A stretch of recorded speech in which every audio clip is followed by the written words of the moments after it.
Estamos en vivo, adelante. Buenas tardes. Buenas tardes, doctor Trejo. Buenas tardes. Buenas tardes, doctor Espiga. Porque hoy es tarde de doctores. Buenas tardes, doctor. Buenas tardes. Me duele aquí. Resulta que, cuando venía conduciendo para aquí, una videollamada, quiero mandarles un saludo desde España, y tuve de hablar con ellos, porque estaba Ramiro Gainza, de Espíritu Guerrero, y Martín Pérez, es colega de la licenciatura en Recreación Educativa, y les quiero mandar, le dije, tengo que seguir camino porque Espiga espera, y quiero mandarles un saludo, un abrazo muy grande a ese dúo dinámico. Bueno, ¿cómo estamos? Que tenemos un invitado. ¿Y qué invitado? ¿Qué invitado? Que se hizo esperar. Se hizo esperar desde... Lo habrán mencionado del... Yo lo vi en un piloto previo a Espiga por Todos. Claro. El primer programa. Obvio. Correcto. Correctísimo. Correcto. Una prueba en un ensayo en la sala donde salían originalmente. Y después fue devorado por el doctorado. Por la vida misma. Por la vida misma fue devorado por el doctorado. Bueno, Alejandro Trejo, profesor de Educación Física. Correcto. Ex líder de la Asociación Cristiana de Jóvenes de Paso Carrasco. Correcto, en su momento, sí. Sí, señor. ¿Sí? Sí, señor. ¿Con algún otro posgrado por Alemania en relación al tema del handball? Sí, correcto, una formación. ¿Vamos bien? Sí, tecnicatura de handball en Leipzig. En Leipzig. Y actual doctorado, actual doctor en Ciencias del Deporte. Ciencias del resumirlo ahí de una Ciencias manera. del Deporte. Ciencias. Por la Universidad de Extremadura. Extremadura. Perfecto. ¿Qué banda Extremadura?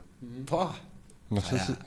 Capaz que amerita en algún momento un corte musical con una selección de Extremadura. Bueno, Pero pero esto para el programa. Sí, claro, el selector musical necesita antelación para elegir los temas. No es así, no quiero...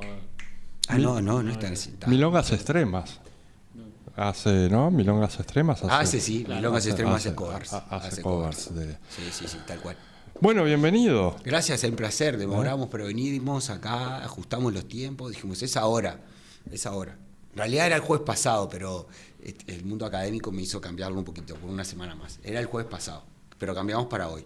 Y hermoso. Hoy estamos. Hermoso. Aparte, con Alejandro Trejo tenemos muchos intercambios vinculados a la relación entre deporte y juego, ¿no? Deporte, juego, no tanto con el fenómeno de la lúdica, pero a veces siempre pensamos en hacer también en algún momento esos intercambios, en abrir alguna tertulia, algún debate sobre ese vínculo. Pero antes de entrar en el tema del deporte, antes de entrar en el tema titular del programa del día de hoy, que está vinculada a las emociones, que vincula el tema del deporte y hacer otros, de alguna manera, otros encastres en esta temática. Una pregunta. Sí, lo escucho. Si tuvieses que hacer en una línea temporal, ¿no?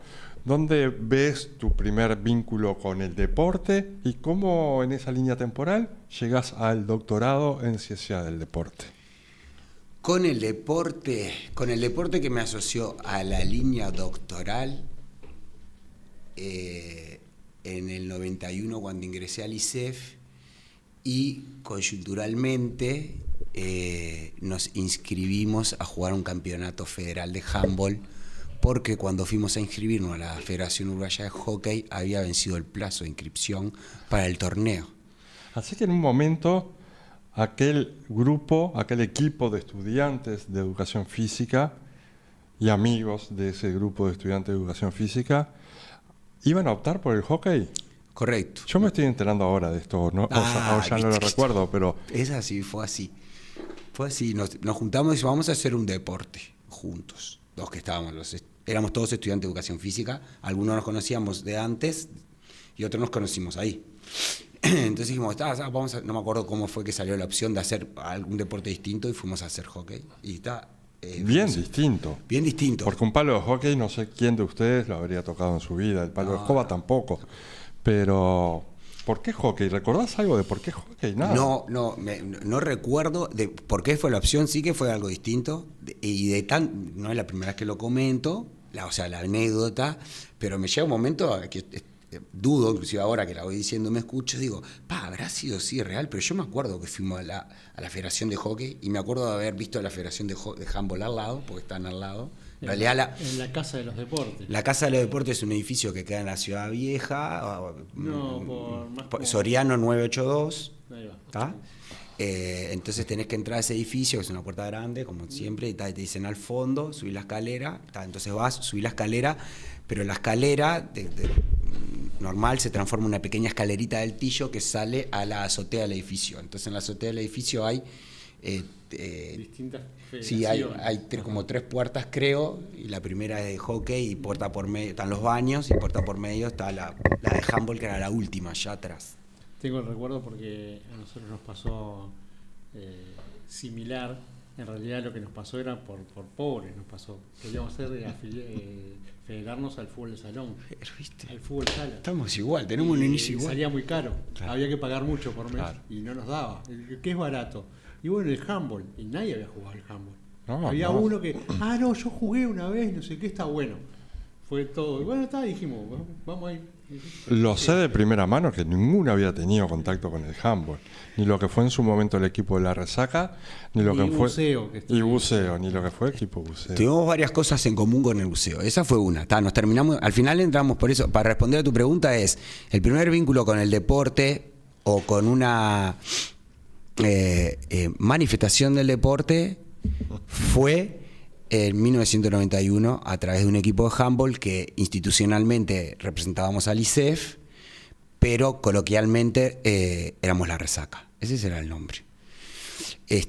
Ahora, el vínculo del deporte con otras manifestaciones, y en realidad puede haber sido desde el baby fútbol como una de las manifestaciones del deporte, o la propia ACJ dentro de las propuestas de actividades que brindaba en el otrora local de Paso Carrasco, donde había o voleibol o fútbol sala, o futsal, no, fútbol de salón en su momento, o fútbol de campito, o fútbol de playa, o natación en la pileta de Portones. O sea, que el vínculo con el deporte, y ahí ya como que se empieza a mirar de alguna manera que podemos entender por deporte, puede estar en diferentes lugares. Lo que sí, asociado al doctorado, literal, es esa manifestación del deporte con el handball. Ahí empezó el handball. Ahí empezó el vínculo con el deporte.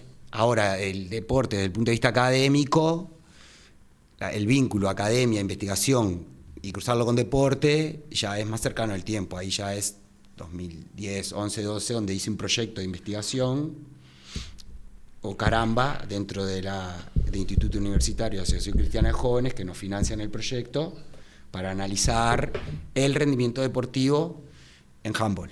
Entonces ahí como que la beta de investigación, que en realidad se despertó en otro lugar, se asocia con aquel deporte del 91. ¿Fue muy complejo? No. No, creo que no. ¿Está bien, no? No, perfecto. Algo que después, para retomar, que es esto que decís, bueno, en esto ¿qué es el deporte? ¿No? Nos queda algo como para tal vez abordar más desde de lo que vos decís, bueno, la manifestación, una de las primeras manifestaciones del deporte, es decir, bueno, ¿qué es esto del deporte? Me imagino que hay toda una línea de elaboración conceptual que vos habrás ido desarrollando y aproximando o definiendo en tu vínculo, ¿no? con tu desempeño profesional, desarrollo profesional vinculado al deporte. Ahora, algunas apreciaciones, haciendo un poquito de memoria y también hilvanando con lo que estás contando, ¿no? Algunos recuerdos vinculados a esa primera aproximación y manifestación del deporte, que era el handball, con el colectivo de la Resaca. Yo creo que hubo 2 colectivos muy importantes en el Instituto de Educación Física. Aquel Barbas, del cual en algún programa de Despico Luigi Machado nos ha contado, también en su momento Ariel Castelo, y después lo que fue también el colectivo de la Resaca, a través del handball y y de los campeonatos. Pero yo recuerdo de la resaca que había una manifestación muy lúdica. Sí. Era muy, bastante bizarro su manera, no solo de jugar, tal vez, sino también las presentaciones que hacía, los rituales que tenían. El entrenador vestido de traje. El entrenador, porque ahí ya ahí empezaste a cumplir con la resaca un rol de entrenador, ¿no? Debido a mi no rol como jugador. Debido a tu no rol como jugador. Claro, ¿no? Pero fue el yo que recuerde el primer técnico que se vestía, porque ahora los vemos a todos. Sí, los vemos en el fútbol, los vemos, pero ni en el fútbol. Que se ponen de zapatito en blanco para ir pero ¿Emulaba a un director técnico de la NBA? Sí, en aquel entonces, si no me equivoco, la NBA ya tenía entrenadores con traje y corbata. De ahí, no es que inventé el traje y corbata. Obviamente, en algún lugar lo vi y dije, estamos de acuerdo. Trejo emulaba, ¿no? Claro, ahí sí, estamos bien. Estamos bien. Bueno, pero había toda una escenificación de lo lúdico, ¿no? Como que tuvo 3 momentos. El primer momento en el 91 que dijimos, bueno, vamos a jugar a esto. Había gente que había jugado, ¿no? Gerardo Manuel Savaris Cabrera había jugado, Gustavo Rotuno había jugado, entonces tenían como noción de que había un área y que no había que pisarla para poder tirar y hacer goles. Después habíamos otros que no, que aprendimos que había un área, que no se podía pisar. Y que si la pisabas y tenías la pelota en la mano, sacaba el otro equipo, por ejemplo. Entonces ese primer año que fue más de disfrute lúdico o de un disfrute no de cómo me va, sino de lo que hago, ¿no? Porque en realidad el cómo me va era... sí, no era asociado al rendimiento, no era asociado tal vez... No era asociado a... El rendimiento siempre estaba porque en realidad vos empezaba un partido, terminaba un partido y en realidad tus acciones hacían o que tenías la pelota vos o que la tenía el otro equipo, o recuerdo que en aquel entonces teníamos el profesor de la materia handball, jugaba en un equipo que en aquel entonces era Peñarol y era nuestro rival de turno, y en el partido que nos tocó jugar contra Peñarol, ese profesor Juan Cardoso le decía a los jueces, no le cobres todo, porque claro, era como, para nosotros era casi como un handball de escuela. De iniciados. Teníamos errores. Un grupo de iniciados. Totalmente. Entonces eso lo hacía que, claro, sabiendo que eso nos iba a pasar, el foco no estaba tanto en ganás o perdés o hacer las cosas más o menos bien, sino que divirtámonos y reduzcamos las posibilidades de error.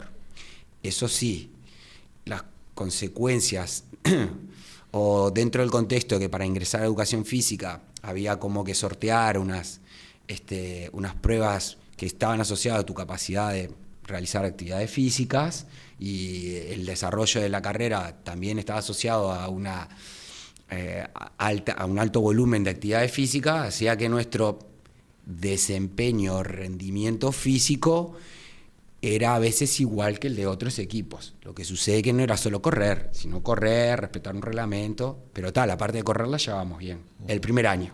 Estaba el Oski también, que era alto. Estaba Oscar Miguel Cafaro Núñez, el Oski. Estaba el Saba. Claro, porque... Rápido. Claro, para lo que no tienen... O si es que hay alguien que está escuchando este programa, aunque sea uno, y ese uno, nunca sabemos. No es algo que nosotros no... pero para el que esté escuchando, claro, porque él dice, no, estaba Oski que era alto. ¿Y qué tiene que ver que era alto? No tiene que ver que era alto, ¿no? Está bien. Claro, pero no, para nosotros sí, pero en realidad si hay alguien que escucha y no entiende mucho qué es el handball, o bueno, escucha la primera de handball, la altura es al handball lo que la altura es al básquetbol. Más o menos, ¿no? Salvando alguna poquita diferencia en favor del básquetbol para la altura, pero va por ahí. Entonces Oscar Miguel era alto, y era potente, y entonces resaltaba. Gerardo Manuel El Saba es un poquito menos alto, igual de potente, y un poco dominaba más la noción del juego por su experiencia previa. Entonces ya teníamos algunos elementos que nos podía hacer que en un momento hiciéramos un salto. Y ese pequeño salto vino en el segundo año, donde además de correr, y ya sabíamos las reglas, y nos equivocábamos menos, llegamos a ganar algún que otro partido, ¿no? Entonces los cuales nos puso en decir, tan mal no nos va. Para en un ahí ya se me mezclan, no sé si al final del segundo año, un tercer año ya, en aquel momento creo que eran 8 equipos y 4 disputaban la liguilla y 4 no, pasamos increíblemente a disputar la liguilla. Entonces ahí la parte de solo disfruto y vengo bien estaba asociado a vamos a disfrutar, pero que capaz que Titi no entras a jugar hoy, porque hoy tenemos que ganar, ¿viste? Entonces, no pasa nada, si no hay que entrar no se entra. Entonces la parte de que rotamos y jugamos todos empezó como que a mutar. Y tal, lo de técnico sí, justo coincide que la técnica se va, creo ahí sí es en el tercer año. Laurita de los Campos no puede seguir dirigiéndonos, que era la entrenadora. También teníamos, era eso, el único equipo varón con entrenadora mujer. Éramos unos adelantados en la cuestión de género. Nosotros no nos dimos cuenta de eso. Pero las cosas importantes de la vida suceden así a veces, sí, ¿no? Sin darse cuenta. Sin darse cuenta, pero los hitos, los grandes hitos. Tal cual. A veces sí, ¿no? Y justo yo, además de mi no rol como jugador, tenía una lesión grande que me imposibilitaba entrenar y correr, ¿no? Tenía una lesión en el tobillo y en el momento del inicio de la pretemporada y bueno, mientras tanto cubrí vos hasta ver qué hacemos y se notó que estaba muy bien mi no rol de jugador. Entonces pero que tenías un rol para cumplir. Claro, que en ese momento lo opté con esto de ponerme ese traje de... Estamos hablando de los principios de los 90, ¿verdad? Sí. 90, 98. Antes 90. de cambiarnos de década, vamos a poner el tema que pediste, Fidel. Me gusta. El tema de Judas. Ahí va, Judas Priest.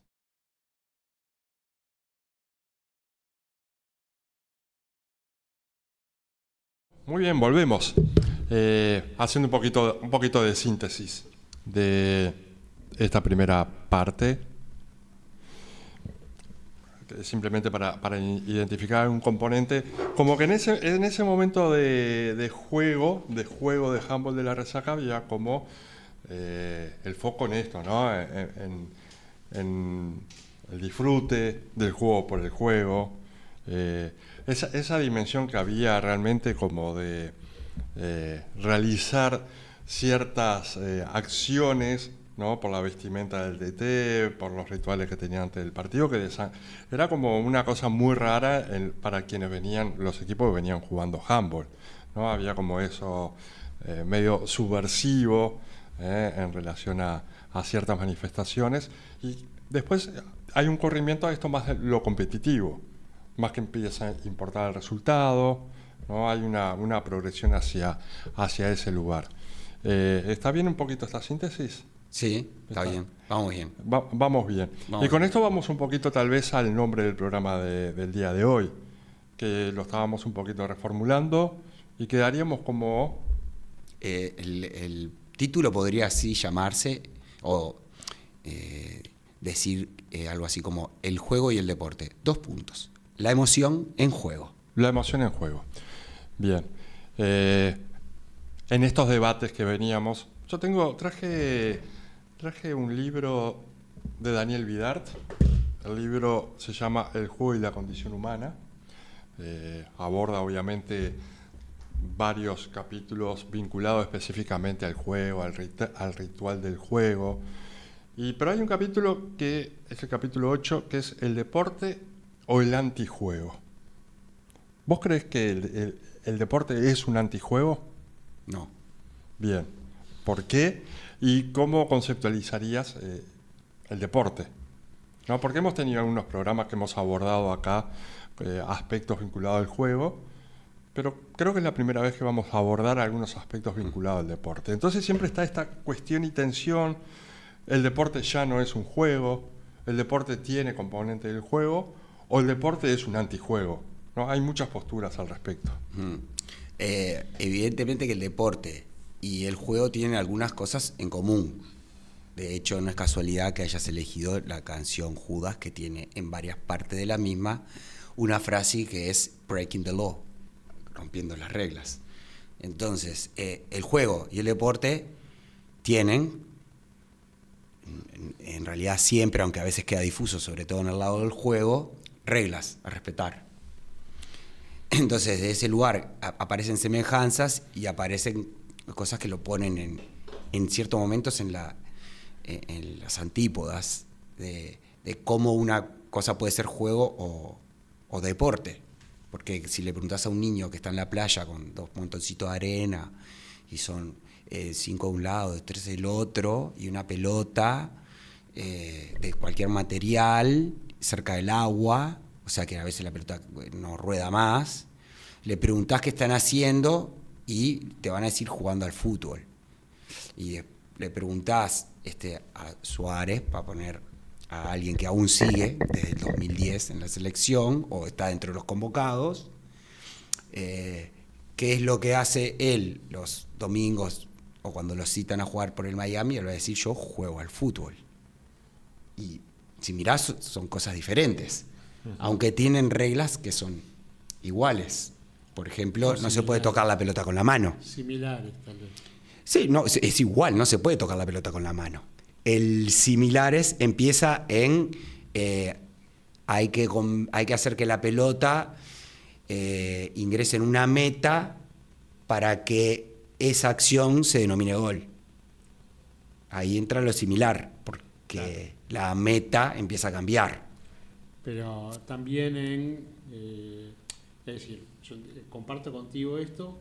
Para mí el deporte empieza cuando el juego se institucionaliza y se universalizan ciertas reglas y ¿no? Es decir, ya no es eso, ya es la meta tiene unas medidas determinadas y una forma determinada y hay, ¿no? O sea, no es 2 piedras en el borde de la cancha. ¿Y hay federaciones detrás? ¿Eh? Hay federaciones detrás. Claro, cuando se van institucionalizando es que se empieza a transformar en deporte.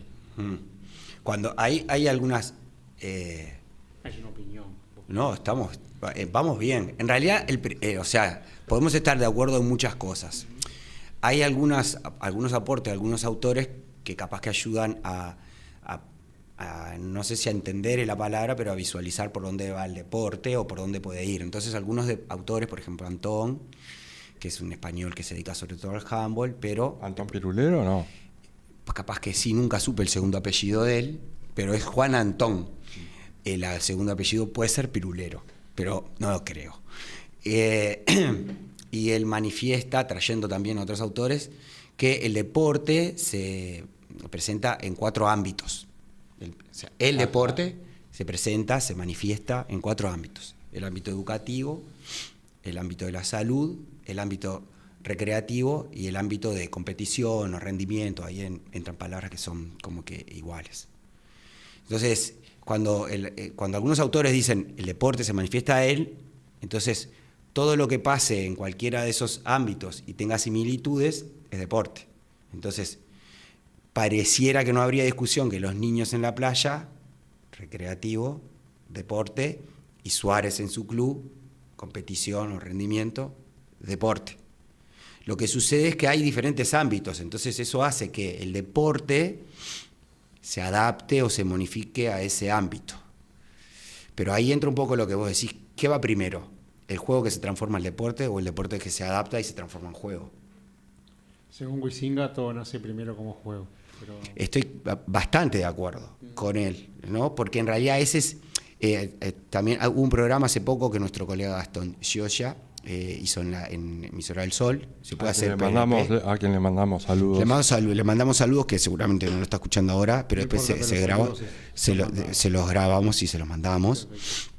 Tuvo una pequeña columna en Emisora del Sol sobre historia de los Juegos Olímpicos, entonces hace como un resumen interesante de la historia del deporte. Entonces, en realidad, antes había actividades que no eran juego, pero eran deporte, ¿no? Pero no era un juego las competiciones de los ejércitos romanos, ¿no? Y algunas propuestas que estaban asociadas al divertimento de cierta parte de llamémosle la sociedad, ahí ya me pierdo en el término correcto, pero no es que había un juego que se transformó sino que había algunas actividades que se institucionalizan y se ponen en un marco de competición. ¿Me explico? Sí, está bien. Bien, pero que se ponga... Pero había una... Sí, o tiro al arco. Claro. Vamos bien. Perdón, ¿cómo? La lucha, tiro al arco. Bien, pero tenían ¿se denominaban ya con el concepto de deporte? Entran en sí, estamos hablando que eran competiciones, pero no eran juegos. Entra dentro del término deporte.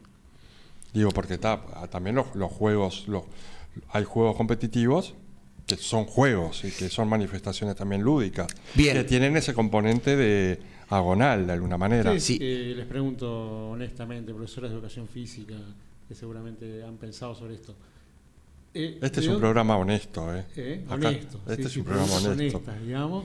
¿Tienen idea de dónde sale el término deporte, de dónde se acuña, a qué hace referencia? Yo realmente lo ignoro. Sí, de puerto. Deporte. Y de deportare. Deportare, que tiene que ver con los trabajadores del puerto que realizaban actividades recreativas, juegos con balones. Y también hay, y esto lo trae Vidar en el libro, la etimología de alguna manera de deporte, de alguna manera, ¿no? La etimología de deporte, que tiene que ver como esa traslación que hay de ese juego competitivo a un juego mucho más enfatizado en el rendimiento, enfatizado en la competencia, ¿no?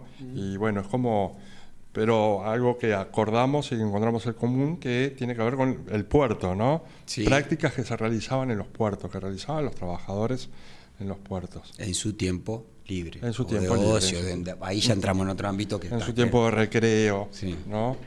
Mientras esperaban entre barco y barco, capaz que se enganchaban, pero viene de ahí.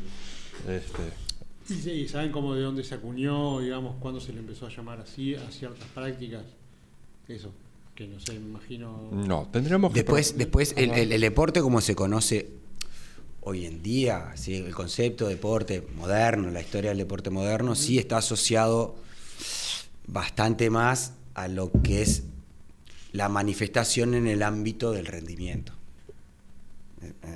¿Me explico? Sí. O sea, es bastante más fácil entender deporte como aquella manifestación que ocurre dentro de un ámbito donde hay una institución, generalmente mundial o regional al menos, que enmarca esto que vos decías, bueno, el arco tiene que medir tanto, ¿no? Después si vos haces que tu arco en lugar de caños redondos, como en el fútbol, tenga caños de madera rectangulares, es ok para tu institución nacional, pero si vos tenés que organizar un campeonato regional, tenés que sacar esos arcos y ponerlos redondos, para que ese campeonato tenga más o menos validez.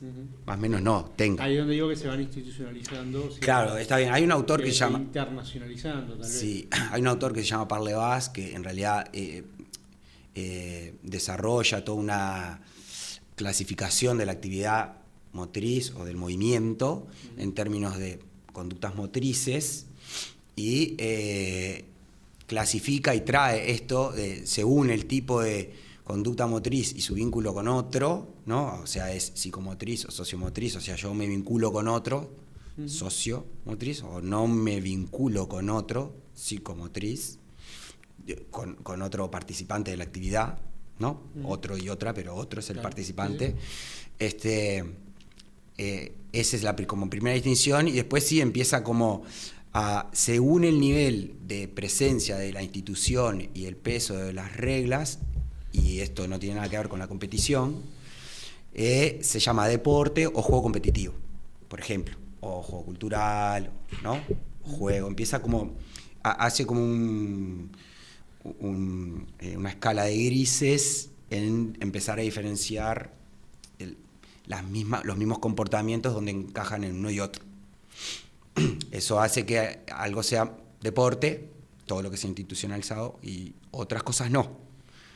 Entonces, ahora sí, ya en el lado de la academia, cuando analizás el deporte y definís, nosotros vamos a estudiar deporte, o sea, particularmente yo que estudio el deporte en el rendimiento, es el deporte, la manifestación que yo estudio es aquella del rendimiento, o sea, aquella que se da en el ámbito donde está institucionalizado y es la alta competencia, porque rendimiento hay en todas las cuatro manifestaciones. O sea, vos haces algo y tiene o no tiene éxito, ¿no? Te podés disfrutar o no, pero tiene o no tiene éxito lo que vos haces, corres más o corres menos, ¿no? Te cansás o no, pero en el ámbito de la alta competencia, lo que vos haces tiene una consecuencia o en tu marca o en el ranking, y ahí sí, capaz que lo que decía Fideo de En el 93 o 92, cuando la resaca empezó a tener como otra, no sé, no sabemos qué vino primero, qué vino después, pero de dejar de decir, bueno, nos juntamos a jugar, empezamos a pintar un área en el estacionamiento afuera del instituto para ir a entrenar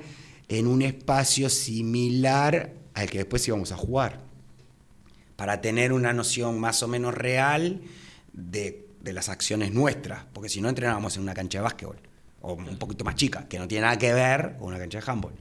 Pero como nos empezó a interesar el rendimiento o el resultado de nuestras acciones durante la competición, dijimos, bueno, no podemos seguir entrenando acá porque si no estamos haciendo cosas que no nos sirven. Tenemos que ir a un lugar, la cosa no sirve.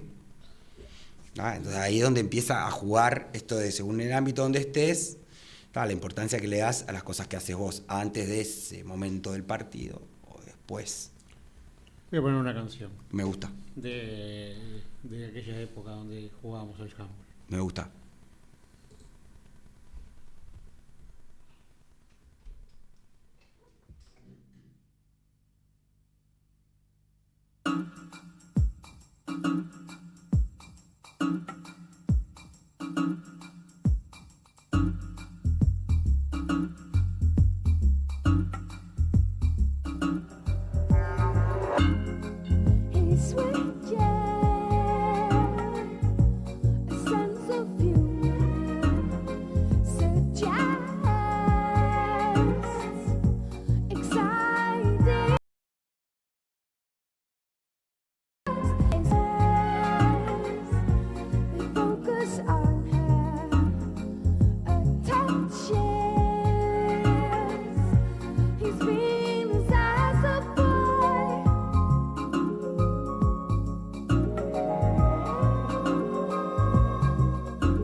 Yeah.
Bueno, y ¿cómo juega la emoción? ¿Cómo juega la emoción en todo esto? Porque sabemos que en el juego, ¿no?, hay un componente emocional fuerte que tal vez es lo que nos lleva a realizar ciertas prácticas lúdicas, no necesariamente por ese lado, pero sí que nos moviliza. En el deporte, en el jugador, en el espectador. El deporte tiene jugadores.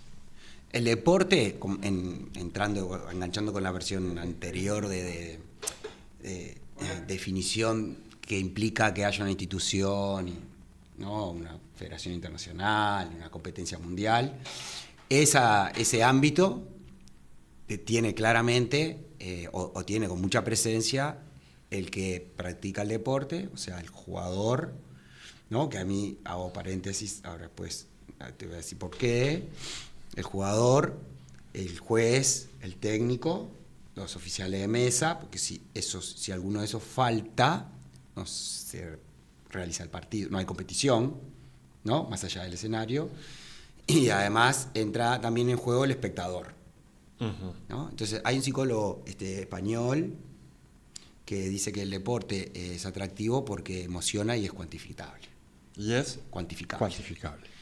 Entonces, ahí te está diciendo, es atractivo, atrae, no te dice si al jugador o al espectador, en esa frase, pero en realidad cualquiera de los dos, sin saber, puede caer, o sea, puede encajar en esa frase. O sea, el espectador porque mira un partido de fútbol o de básquetbol o de handball, ¿no? De alguna manera, al que no está obligado a ir porque tiene que acompañar a alguien, ¿no? Uh-huh. Ahora sí ya hablo, en el handball muchas veces los padres tienen que acompañar o alguien va a mirar obligado un partido de handball porque es un requisito. En mi caso, nosotros en la licenciatura de Educación Física, a los estudiantes de la unidad curricular handball los hacemos a ir a mirar partidos de handball. Entonces alguien tiene que ir, entonces es un espectador obligado, ¿tá? Pero el que va porque le gusta, al partido de básquetbol, al de fútbol, que es el que tiene como más, o al de fútbol sala, ¿no? Y si le gusta es porque le mueve algo. Entonces hay una emoción que circula en lo que está viendo. Uh-huh. Pero lo que está viendo es un conjunto de acciones de personas que producen algo. Y lo que producen algo, tal vez algunas cosas es lo mismo, esa sensación de hacer el gol o de no recibir el gol, que da una sensación de algunos autores que tengo por acá hablan de sensaciones positivas y sensaciones negativas dentro del mundo de sensaciones, de emociones, uh-huh, aplicadas al deporte, ¿tá? ¿No? Aplicadas, artículos, ¿no? Emociones positivas en el rendimiento deportivo, en futuras direcciones y estado actual, ¿no? Por ejemplo. Entonces, el deportista es más fácil identificar si se emociona, no se emociona, se pone mal, no se pone mal, según el deporte. ¿En qué deportes, te pregunto, porque si es un intercambio, es un intercambio, ¿en qué deportes puede haber más circulación de emociones?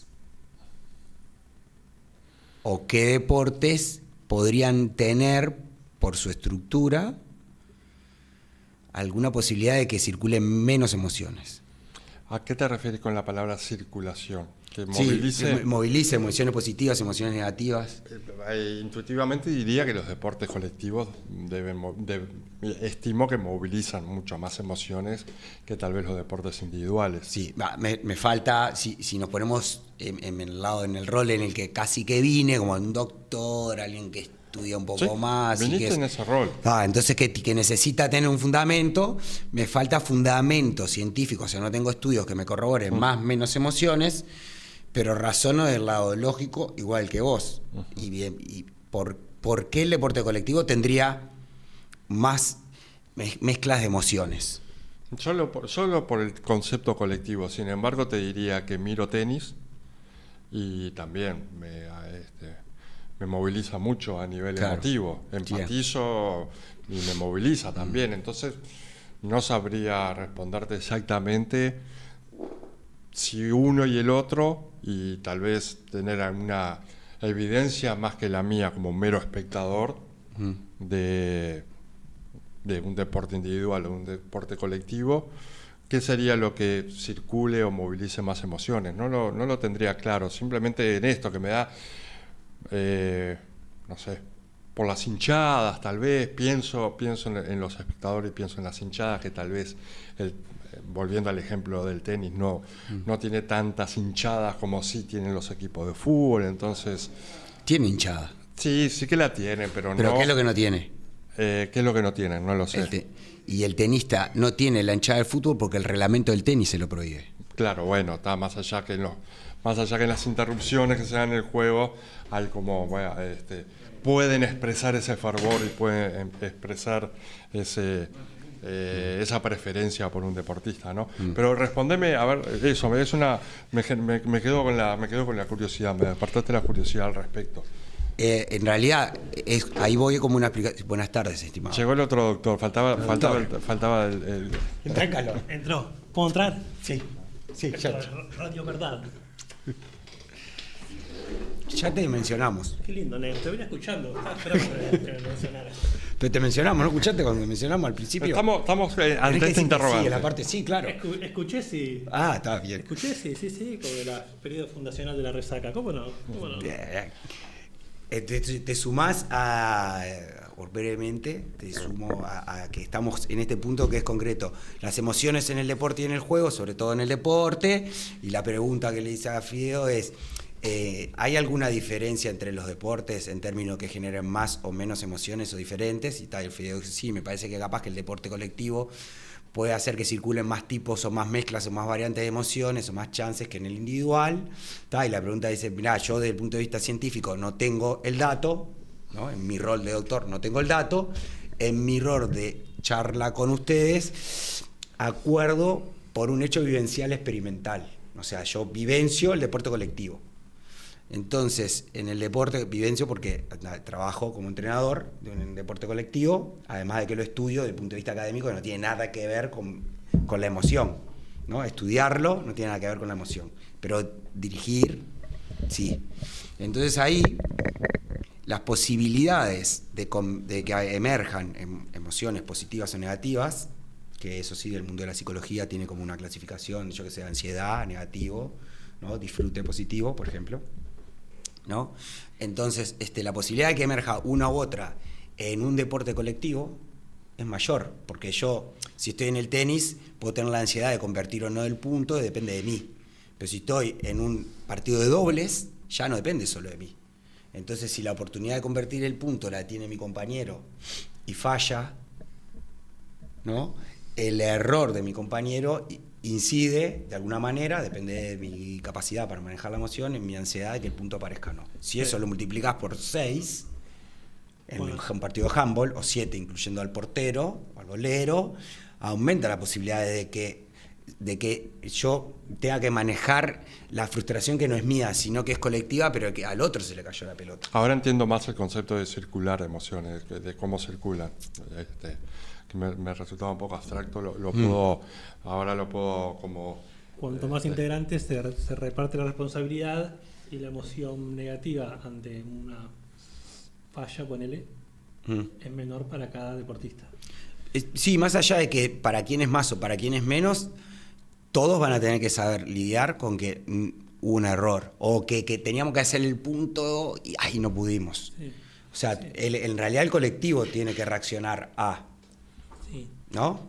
Ahora voy, por ejemplo, que este es un dato que nosotros siempre ponemos como un ejemplo, y justo ayer en un seminario de deporte, también yo doy clase de handball en la licenciatura, pero también tengo seminario que es tesis de grado.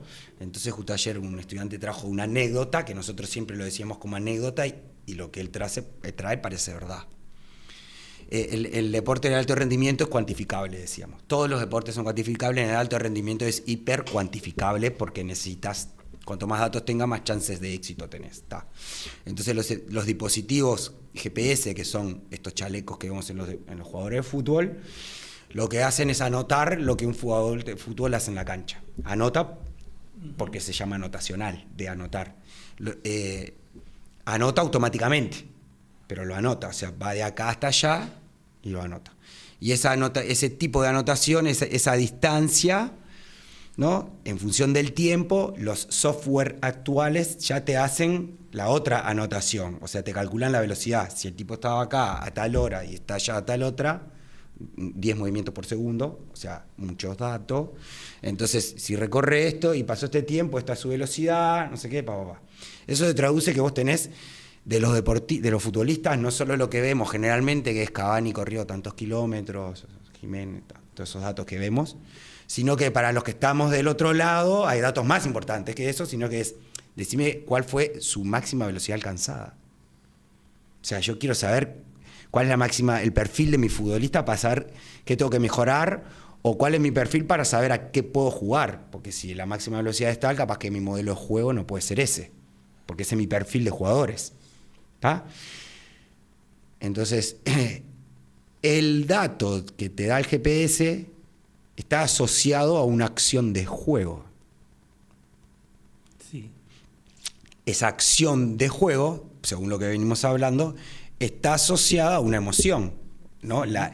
Es casi gol, o casi la pierdo o no la pierde, o la perdió y tengo que hacer algo. Lo que sucede es que el dato que me tira el GPS no está vinculado directamente a esa acción, porque te sacás el chaleco y lo pones en una computadora. Te falta la imagen o te falta la acción de juego. La anécdota nuestra es, el dato del GPS no sirve así, sino vos que tenés que saber un poco qué pasó y no tomar el dato, mirá, este futbolista corre a 50 km por hora, estoy poniendo un número que irreal. Qué fenómeno, y aparte en el minuto 15, en el minuto 85, un fenómeno.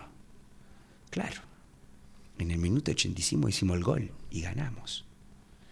Entonces, el futbolista que además no hizo el gol, alcanzó su máxima velocidad. Corrió como un enfermo. Esa era la anécdota. El estudiante, la anécdota de explicar que... claro, el festejo. La anécdota de que el dato en el mundo del análisis académico, o sea, no es solamente tantos números. Tenés que entender del deporte para que puedas sacarle provecho al dato. Si no es un número. Punto. Ya se acabó. Pero el número está asociado a una acción que después está asociado a un dato emocional. Y la anécdota es que el estudiante, cuando conversábamos sobre el GPS, no sé qué, dice, sí, porque el otro día dijeron que fulanito de tal, no me acuerdo el nombre, en la final del Mundial Sub-20 alcanzó la máxima velocidad y no había hecho el gol. Es que fue a festejar el gol. Entonces decía, pero eso es una anécdota que nosotros contamos como algo que puede pasar. Entonces este estudiante lo trajo como que no lo escuchó de nosotros, que los que damos la cátedra, y lo trajo de otro lugar y genera la duda. Ahora me genera la duda que tengo que corroborar porque el dato está, justamente en este caso de la Sub-20 Uruguay tenemos datos, y ver si esa anécdota de estudiantes se transforma en verdad. Pero ahí es el ejemplo de la emoción en juego. En juego y en juego de deporte. Si de tecnología hablamos, vamos a poner unos precursores de la tecnología. Me encanta. 21st century.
Está. Entonces la danza es pro juego. Claro. No te dije nada. Acá seguimos debatiendo, Seguimos ¿no? Como en todos los cortes. Fuera de cámaras. Empezamos a debatir y se eleva la temperatura del intercambio. Tengo problemas con esta mirada. Objeciones trae Gustavo. Objeciones. Presiones, sí. Prejuicios, tal vez. Sí, cómo no. Seguramente más prejuicios. Que me cuesta conectar en el cerebro el mundo del deporte como de alto rendimiento, porque vienes más que nada ahí, pero capaz que de todos los deportes, Todos los deportes. con el mundo de las emociones. Algo Sí. tan individual, particular, inmensurable, que es uno de los problemas. Vos dijiste inmensurable, yo no dije. Vos dijiste mensurable, yo digo inmensurable. Porque bueno, ¿cómo se mide la emoción para poder generar categorías de medir emociones? Seguramente alguna teoría psicológica pavloviana o de por ahí la habrá inventado. Ahora yo te digo, también el alto rendimiento de una manera necesita como de cierto bloqueo de emociones. No todas las emociones favorecen un rendimiento. Sí. Y también esto, como el deporte, también genera grandes frustraciones, porque bueno, como esto del éxito deportivo, cada vez como para minoritarias y mucho estrés y emoción de gente que no llega, tal vez sea lo que afecte su rendimiento. Y después pensaba así, ¿no? Esto más en términos de boliche. Gus, interpreto que estás centrándote en el deportista, no en el espectador. Ahora, No en el espectador. ¿Eh? Después yo digo lo que me pasa, por ejemplo, con la emoción de los espectadores. Está bien, pero ahora estás centrando esto en el deportista que tiene que bloquear emociones. Claro, como perfecto. cómo juega Perfecto. El doctor lo debe tener estudiado esto. Sí, obviamente. claro. Pero después me parece. Hay algunas cosas de la emoción del espectador y su vínculo con el deportista que sí que están estudiadas. Pero el espectador. Y en su vínculo con el deportista. Y después me parece también que tiene que ver con, no sé si son características de los deportistas, pero un pique en el minuto 80 de Cavani para mí vale menos que un pique en el minuto 80 de un Chino Recoba. Explíquese. A nivel de la velocidad que puede llegar a correr en un trayecto determinado en el minuto 85 y la emoción con que juega cada uno un partido, bien individual, ¿no? Porque un tipo hiper talentoso, pero lagunero como Recoba, un pique en el momento 85 es como con un arrebato emocional que tal vez mayor a si ven hacer a sus hijos. En Cavani creo que esta parte de su entrenamiento. Es un atleta, vos lo ponés capaz en una dimensión más atlética a Cavani. O una forma de sentir el deporte bien diferente. Obviamente esto totalmente de opinólogo, ¿no? Que está bien como lo que nos espectador. permite este espacio, así como de hablar de cualquier cosa sin tener ningún tipo de autoridad. Pero me cuesta este mundo de si la emoción lo estudian como un plus al rendimiento deportivo, cuando bueno, a veces es como una gran... Bueno, Propongo desagregar, tal vez, focalizar en el deportista, que capaz que es por donde va Gus, focalizar capaz después en el hincha y después en este vínculo que hay deportista-hincha, ¿no? Y en algún momento tenemos que hablar del juego, porque si todo el programa va a ser el deporte y nunca va a ser el juego. Vas a venir el jueves próximo. ¿No eran también? 2 jueves más aparte de este? 2 jueves más, 3 jueves, está divino. Tenemos tela para cortar, hay tela para cortar. Voy por orden. Acá voy a poner una. Vos estás diciendo que o vos dijiste que el pique de Cavani no es comparable al pique de Recoba, porque uno vive el deporte de una manera, entonces como que es esperable que alcance una velocidad tal en el minuto 85, y de Recoba no es esperable, sin embargo, capaz que aparece en un momento, ¿no? En ese minuto 85. Ok. Entonces, y que no podría decirse que es porque uno se emociona más que el otro al momento de realizar ese pique, que es lo que vos pudiste registrar con el aparatito. Vos registrate, no podés saber si es porque se emociona más o menos Cavani que Recoba, porque vos entendés que lo viven diferente. Sí. Bien. Sí. Yo acá voy a traer una anécdota que Carlos Magallanes, que es un colega, un doctor, también el primer doctor en educación física del Uruguay. ¿Pelusa? El Pelusa Carlos Magallanes. Y él contaba en una charla así, dice... que está que en el mundo del análisis, del estudio, de la actividad física en general, vos tenés algunos indicadores que son directos y otros que son indirectos. Entonces, por ejemplo, tenemos que en los latidos del corazón, para nosotros es normal decir, cuanto más latido del corazón, estás en tu nivel de rendimiento asociado a consumo de oxígeno. Sí. ¿No? Está. Y en realidad no tenés el indicador directo, o sea, vos no sabés fehacientemente cuál es tu consumo de oxígeno. Pues un ataque de pánico en cancha. Porque tu consumo de oxígeno real, ¿cómo lo obtenés? ¿Cómo sabes cuál es tu consumo de oxígeno? ¿Cómo alguien puede saber cuál es tu consumo de oxígeno real? Ni idea. Midiendo con un medidor de consumo de oxígeno, ¿no? Con una máscara que te mida intercambio gaseoso. Lo que sucedió es que la ciencia encontró un vínculo muy directo entre la máscara, te dejo silenciar, entre la máscara y los latidos del corazón. Que aumenta el latido cuando te pones la máscara. Cuando te pones la máscara que te mide, no, cuando haces la actividad, te pones la máscara, corres, aumenta el intercambio gaseoso.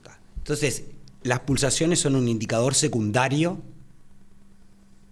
Del intercambio gaseoso. del intercambio gaseoso, tan real que muchos y tan casi vinculado directamente que podemos decir que a tantas pulsaciones tu intercambio seguro que está por ahí. Pero no es directo, es indirecto. Los que se ponían máscara eran estos muchachos.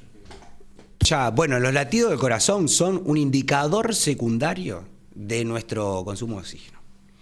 Entonces, la velocidad que desarrolló Recoba o Cavani es una velocidad, es pura, no es nada, no sabemos nada. Nos falta, sabemos que los dos corrían algo más de lo que normalmente corren. Eso es lo que sí tenemos, Sí. partimos de esa base. Sí. Bueno, luego y te falta explicar qué pasó. Entonces ahí lo que pasás es a lo que estaba sucediendo. O sea, el contexto ¿cuál era? ¿Estaban en el cine? No, los dos estaban en un partido de fútbol. Vamos a mirar qué pasó en ese partido de fútbol. En el partido de fútbol, en los dos, que eran dos partidos separados, o puede ser el mismo, no importa, hubo un gol en ese momento, que fue lo diferente en el contexto del resto del partido. Lo que sí se sabe es que el gol produce una emoción positiva en los deportistas que participan de ese partido. Y de ese equipo. Y de ese equipo. Ahí va, bien. En la emoción positiva en el equipo que hace el gol. Claro. Entonces los dos tienen una emoción positiva. Entonces sabes que el aumento de la velocidad para esos dos futbolistas es el indicador secundario de la emoción positiva. ¿Cómo manifiestan a través de una acción motriz la emoción que produce el gol? Los dos corriendo. Otros se arrodillan y lloran. En este caso particular del ejemplo, porque el GPS mide distancias, no mide arrodillamientos, no sé si se dice así, pero los dos tenían el indicador de su máxima velocidad la alcanzan en ese partido con el gol. ¿Vamos bien? Vamos bien. Redondito. Yo no sé si fue por el consumo de oxígeno, pero se me aceleraron las pulsaciones debido a lo rápido que pasó el programa y todo el tendal que nos queda. La noción de tiempo. La noción de tiempo para 2 programas más. Algunas ¿Para interrogantes que van a quedar planteadas Dos, y que tres. intentaremos dilucidar en los próximos encuentros, que las voy a levantar también de Vidar. Y después quiero cerrar con una breve frase de Maradona, que esperemos que esté presente también musicalmente el próximo jueves. Ilustre ¿Bien? Maradona. Entonces, planteadas acá el panel y planteadas al doctor, entre que tendríamos que profundizar qué relaciones existen entre juego y deporte, ¿no? Y si hay aún tales relaciones, ¿es el deporte un juego o algo diferente, no obstante las similitudes formales? Y también podríamos desagregar un poco de las similitudes formales, tal vez vinculado al tema de las reglas, por poner un ejemplo. ¿En qué época se define el perfil del deporte tal cual hoy lo conocemos? Buscando un poco la etimología, se remonta al 1260 este concepto de deportare, cosa que también podríamos profundizar un poco más. ¿O es que hubo siempre deportes y espíritus deportivos a lo largo de la historia de la recreación en los distintos pueblos del mundo? Un poco tal vez lo que traías de Gastón Giosia, ¿no? De lo conceptual.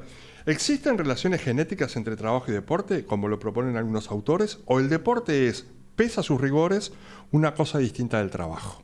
¿No? Y está esto, el jugador trabajador, ¿no? Voy a jugar o voy a trabajar, la relación entre el Homo Ludens y el Homo Faber, que me parece... ¿Posee el deporte valor educativo y eficacia moral? o se ha convertido en una vitrina donde se exhiben las peores muestras de competitividad, agresividad y aún ferocidad humana? ¿No? Creo que tenemos ahí... Todo eso para el próximo. Buah, me lo estudia. No. Es demasiado. Sí, algunas ya fueron contestadas. Sí, estoy de acuerdo con el compañero de la Eso. izquierda. Creo que algunas nos adelantamos y algunas podríamos tal vez profundizar y algunas fueron Creo que sí, contestadas. que algunas fueron contestadas. La frase y... La frase y cerramos. Este es un librito que me regalaron hace pocos días. Todo Diego es político. Es muy interesante, escrito por mujeres, ¿no? De diferentes áreas de la Argentina. Pero tiene una frase que creo que es como un cierre para abrir el encuentro próximo. Dice: si me muero, una frase de Diego Armando, si me muero, quiero volver a nacer y quiero ser futbolista. Y quiero volver a ser Diego Armando Maradona. Soy un jugador que le ha dado alegría a la gente y con eso me basta y me sobra. Y esto, ¿no? Creo que podemos abrir mucho al territorio de las emociones de quienes hemos disfrutado. Entendiendo alegría como una emoción. Por supuesto, entendiendo alegría como una emoción.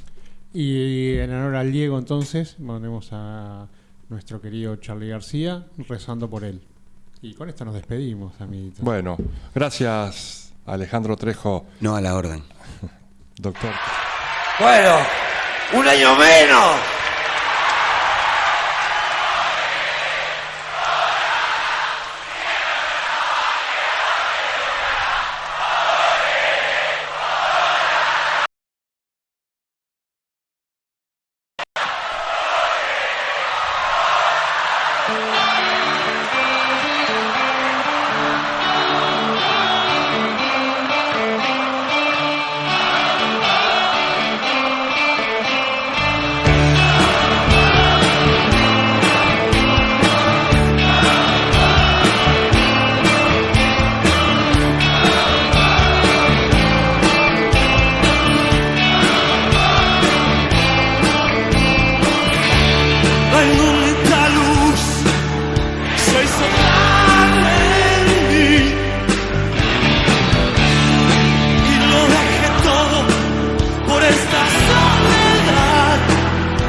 Sin morir y me abrazándolo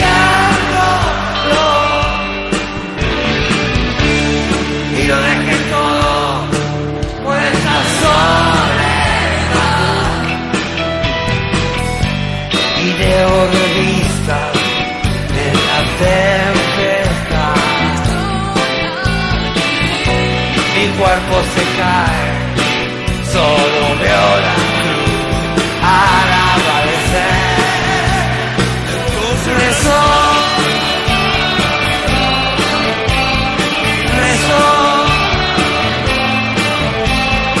rezo, rezo por vos. Y quemé las cortinas y me encendí de amor. Y curé mis heridas y me encendí de amor, de amor sagrado.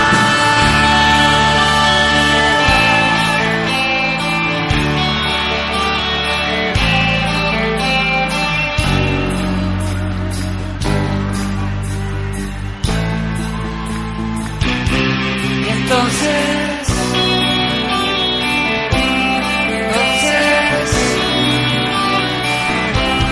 rezo por vos.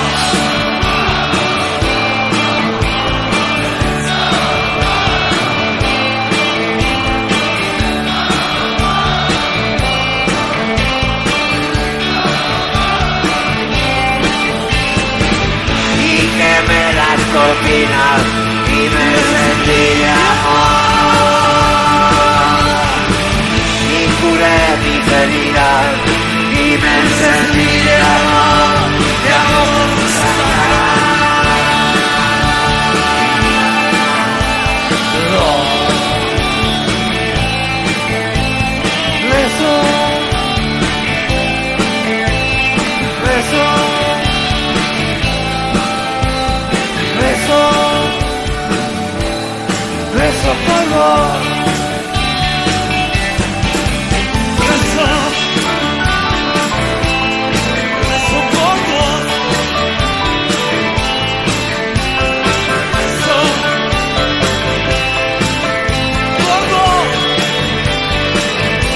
Entonces rezó.